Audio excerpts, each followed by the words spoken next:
In the remote mountains of Colorado, buried deep in the high desert, sits a prison so extreme it has earned a single chilling nickname, the Alcatraz of the Rockies. This is ADX Florence, America's only federal super-maximum security prison. A place where the world's most dangerous men are sent not just to serve time, but to disappear. No windows that open.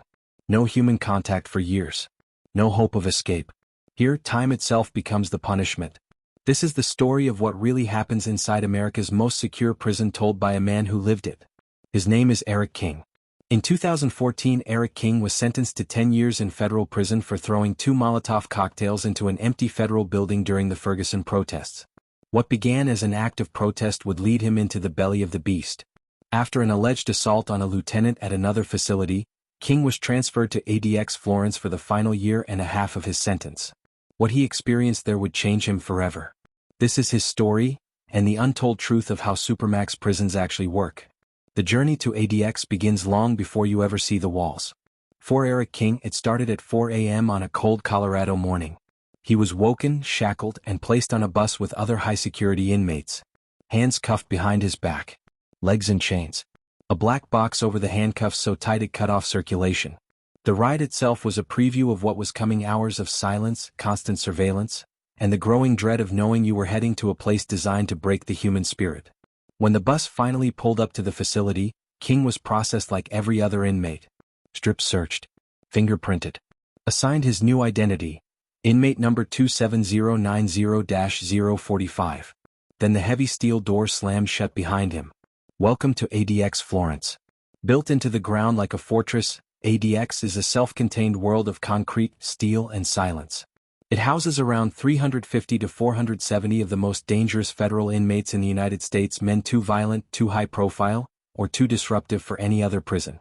The list of former and current residents reads like a who's who of America's worst nightmares. Joaquin El Chapo Guzman, the former head of the Sinaloa cartel, was held here under Special Administrative Measures, or SAMs, which severely restrict communication. Terry Nichols, one of the Oklahoma City bombers. Ramzi Youssef, mastermind of the 1993 World Trade Center bombing. Eric Rudolph, the Olympic Park bomber. Ted Kaczynski, the Unabomber. Dzhokhar Tsarnaev, the Boston Marathon bomber. And high-ranking gang leaders like Larry Hoover of the Gangster Disciples. These are not ordinary criminals. These are men whose crime shook nations. Yet inside ADX, something strange happens to the old gang rivalries. In a normal prison, Bloods, Crips, Aryan Brotherhood, and MS-13 would be at war. But at ADX, the extreme isolation changes everything. Eric King describes how gang life is effectively suspended. Inmates are kept in near total solitude. There are no yards where rival factions can clash. No chow halls where territory is claimed. The prison's design makes large-scale gang activity almost impossible. Still, tensions simmer. King witnessed rare but brutal incidents like a fight between Aryan Brotherhood members and DC black inmates using makeshift weapons fashioned from everyday items. Even in Supermax, the human need for power finds a way. But for most, the real enemy isn't other inmates. It's the silence. Security at ADX is unlike anything else in the federal system. Every door is electronic. Every movement is tracked. Inmates never walk alone, they are always escorted by 2 guards. Concrete walls, floors, and ceilings are poured in place. Even the beds are solid concrete slabs. There are no metal parts that could be turned into weapons. Windows are narrow slits that offer only a sliver of sky if you're lucky enough to have one. The facility is divided into specialized units. Unit C for general population. Unit B for inmates serving control sentences. The SAMS unit for the highest-risk terrorists and murderers with extreme communication restrictions. KA for pre-release. KB for those serving life without the possibility of ever leaving. Every detail is engineered to eliminate even the smallest chance of escape or disruption. Guards at ADX operate under a strict 2-man rule. No single officer is ever alone with an inmate. Some guards are professional and fair. Others, according to King, form what he calls a vicious gang of their own, ripping up mail, denying basic requests, or playing psychological games. The power imbalance is absolute. And then there are the cells. Eric King's cell was a concrete box roughly 7 by 12 feet. A poured concrete bed. A concrete desk. A stainless steel toilet sink combo. A single fluorescent light that never fully turns off.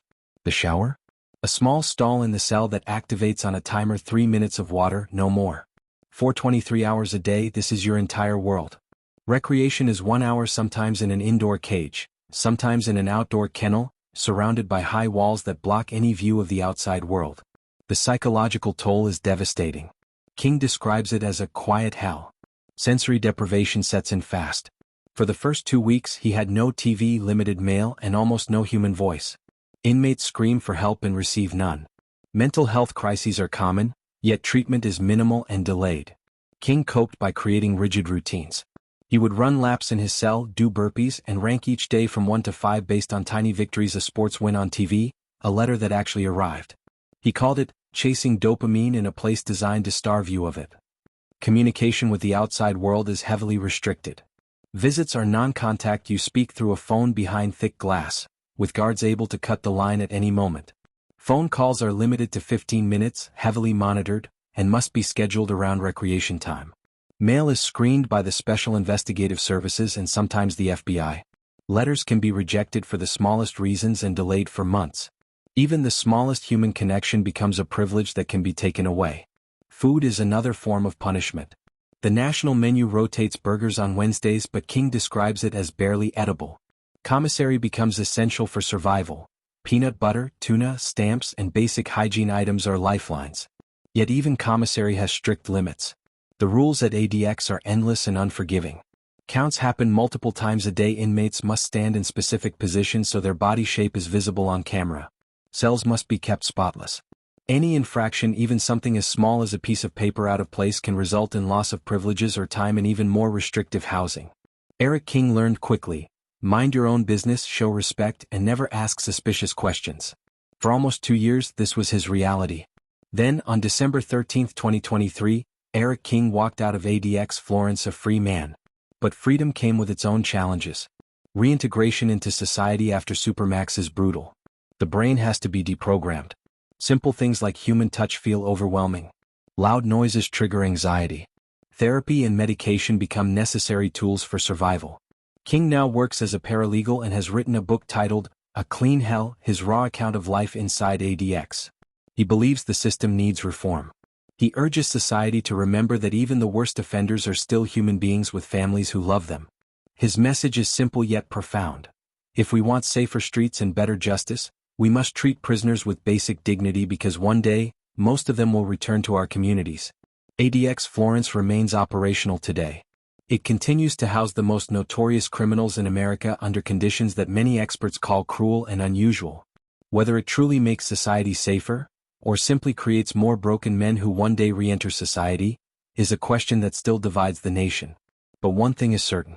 Inside those concrete walls, time does not heal. It erodes. It isolates. It breaks. And for the men who survive it, men like Eric King, the quiet hell leaves scars that never fully fade. This is how Supermax prisons actually work. This is the price we pay for maximum security. And this is the human cost hidden behind the razor wire.